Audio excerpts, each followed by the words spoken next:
Chapter 8. By the time Theo opened his eyes, Las Bambas was already up and stirring, dressed in an embroidered caftan and red fez. "There you are, awake at last," said the Count, while Theo climbed stiffly to his feet. "Great plans are in store. We'll talk them over at breakfast. I'll pack away Dr. Absalom's elixir. I suggest you go and rouse our young lady. She'll be in your charge. Your first responsibility, on the earliest occasion, will be to make certain she takes a bath. She's a natural genius, but she smells like a fox." Mickle still sprawled on the turf. Twice during the night, Theo had gone anxiously to her side. Except for that one strange spell of weeping, she had slept peacefully, as she slept now, a half-smile on her wan face. Reluctant to wake her, for some moments he looked down at the girl, feeling like an eavesdropper on a secret part of her life. At last he took her by the shoulder and gently shook her. "Come along, it's morning." "Go away," mumbled the girl. "I get up at noon." Theo continued urging, but what finally brought Mickle to her feet was the aroma of eggs, which Musket was frying in a saucepan. While she attacked her breakfast, the Count polished the lens of a lantern, then set it down beside several large, round-looking glasses. "The tools of fame and fortune," said the Count. "Oh, we'll do the phrenological head. I have some further thoughts on that. But what I have in mind is far more spectacular. The Undine. That's a mermaid, my dear, half human, half fish. A fabulous creature of the sea, charming, alluring. Picture it. A dimly lit chamber, we'll use the lantern for that. The Undine seeming to float in mid-air.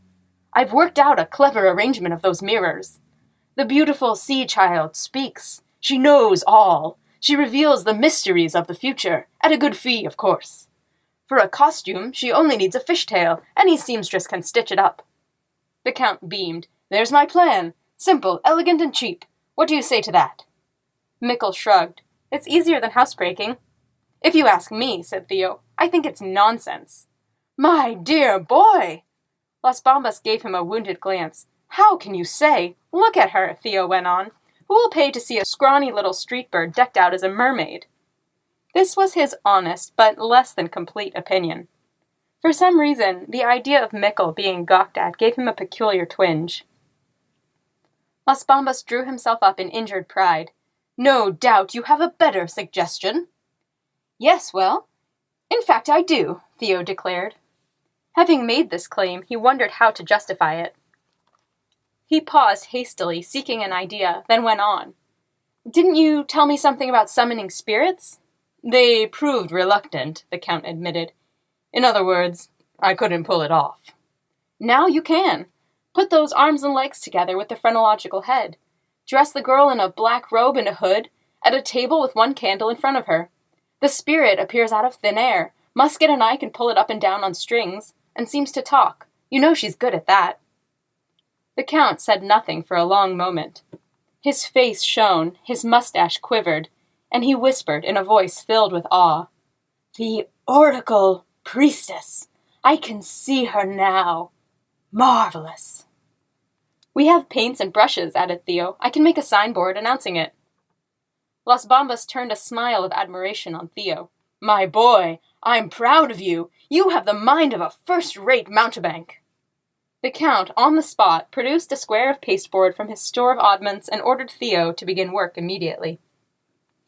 Collecting his drawing materials, Theo sat on the ground a little distance away and began to sketch the letters. Sorry Anton had ever taught him the skill.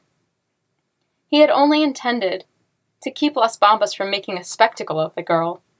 Instead, he had put the Count onto a scheme equally disreputable. The Count's compliment had unsettled him further. He wondered if indeed he had the heart of a mountebank. He already knew he could have been a murderer. Mickle had been circling him, venturing closer until she was able to peer over his shoulder. "What's it say there?" Having put himself into his predicament entirely by his own efforts, Theo was out of sorts with everyone else, especially the girl. "It's plain enough, isn't it?" Mickle shook her head. "I don't know letters." "You can't write?" Theo put down his brush. "You can't even read?" "I wanted to. Nobody would teach me. Hanno said it was a waste of time for a burglar. In the home, they mostly gave us repentance and oatmeal, so I never learned." "Didn't your parents teach you?" They couldn't. Couldn't read or write either. I don't know, they were dead. I don't even remember them. I used to live with my grandfather until he died, too. Now I'll never learn. Yes, you will. Theo forgot he was supposed to be vexed. It's easy, I can show you for a start. Right now. Do you want to? Mickle nodded. Theo put aside the poster and picked up a sheet of paper. Mickle crouched beside him, eyes wide. We'll begin with block letters. Theo plied his brush. Look here, this is the first. A. I've heard of that.